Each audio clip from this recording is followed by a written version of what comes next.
I've seen that image of her laying in the weeds and me standing on top of the fence every day of my life.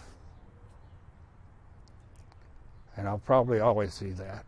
September 22nd, 1955, I'd been hunting with my grandfather. Dave Hickman, just 14 at the time, heard an unfamiliar sound. So you were concerned, not just curious? Oh, yeah. No, I knew something was wrong. I had no idea it would be a baby, or I had no idea it would be a human being. An infant wrapped in a towel, left in the cold. She was whisked away to the hospital. For months, Dave didn't hear a word. Then one day, 2 nurses paid Dave a visit at school. They were holding a baby they'd named Roseanne Wayne. They handed her to me, and they said, Dave, we brought her to you to say goodbye to. She's being adopted next week. Dave grew up, moved to Florida, and started a family. Meanwhile, baby Roseanne, now Mary Ellen Suey, was making a life of her own. This was like my last picture of my folks before my dad passed away. Her dad and mom took her back to their home in Maryland. She always stayed curious about why she was left and who rescued her.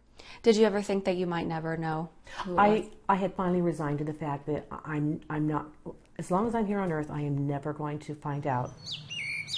Last December, Dave contacted retired Wayne County Sheriff John Cady as a last resort.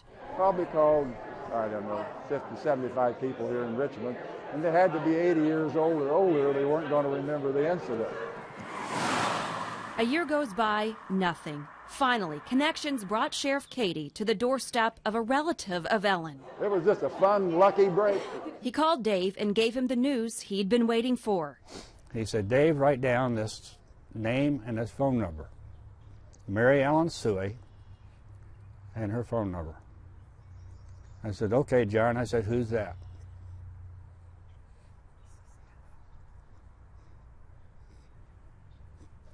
That's your little girl.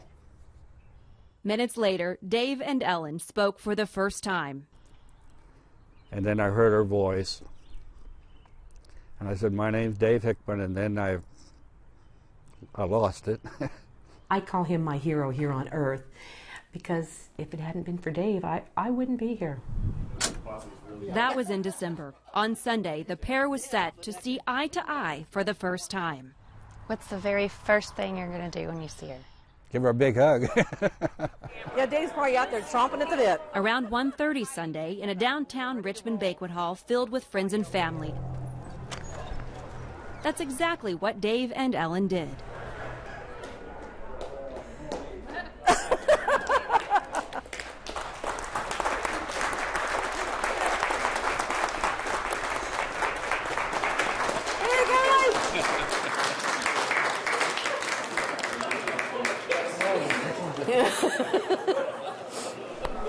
This is the part where you say you look different. Oh, my God. Okay. Monday, he took her back to the very first place he saw her 58 years ago. We're going to walk along the fence line just like I did 58 years ago. Let's go. A difficult place to go back to, but a moment they shared that provides closure. She's my family now. Her family is my family. Do you think you'll be connected for the rest of your life? Oh, I think so. Absolutely. Did you put the pink ribbon there? Yes. A reunion full of tied-up ends to make new beginnings. In Richmond, Kylie Conway, 24 Hour News 8.